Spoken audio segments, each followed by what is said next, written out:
Profiles in whoremongering. Even among the whoremonger community, there is a lot of willful ignorance regarding the women who comprise the workforce. The scene is obviously quite different in Costa Rica than in the United States or Canada. Yes, there is prostitution in all three places, but there are significant differences. The most obvious are legality, price, and availability. I've never had the occasion to hire a professional in the United States, but I am told by fellow mongers that the price is high and the selection is much narrower. And why is that? It's the poverty.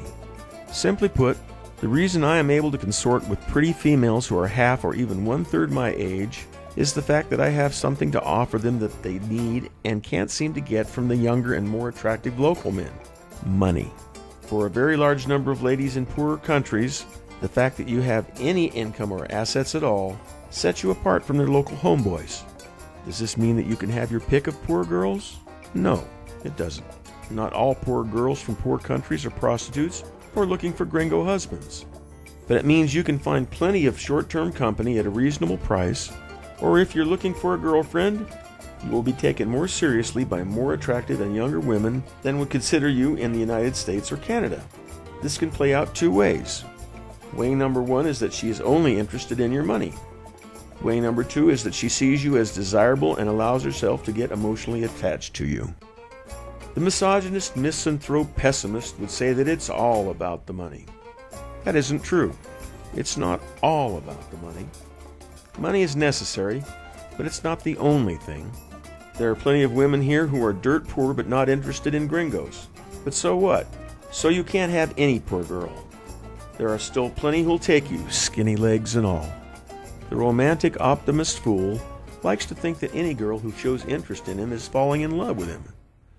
The romantics are easy pickings for the scammer types. Therefore, it's not uncommon to see a misogynist who started out as a romantic, but got turned 180 degrees by a bad experience. If you look at the sex tourist and mail-order bride countries, they have one thing in common: poverty. Ukraine, Thailand, Costa Rica, the Philippines, Colombia, all have a large batch of females whose economic futures are grim in their own countries. Some survive by selling themselves to virtually all comers, pun intended. Other women are looking for a husband or boyfriend, and they take the longer-term approach. And there are some who do both at once, as hard as that may be to believe. But you may take it from me that there's a fair percentage of girls who work the bars and brothels who would happily settle down with somebody they liked, or even with somebody they could barely tolerate, if it meant economic stability. But there lies the heart of the problem for the romantic. How do you tell the sincere from the insincere? Chances are, if you are a romantic, you can't. You want to believe so desperately that you fall for the bullshit every time.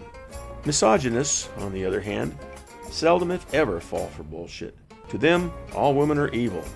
They could meet the sweetest woman in the world and still think of her as just another whore. It's no great mystery why they are incapable of maintaining a healthy relationship. So what can anybody do? My perennial advice to the lovelorn and sex-hungry is to try to develop your interpersonal skills a little and realize that all women aren't the same. They aren't all saints and they aren't all devils. Try to acquire the ability to actually get to know them a little before making a judgment or commitment.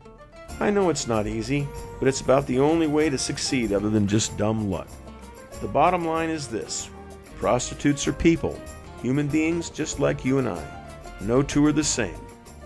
That's a good place to start.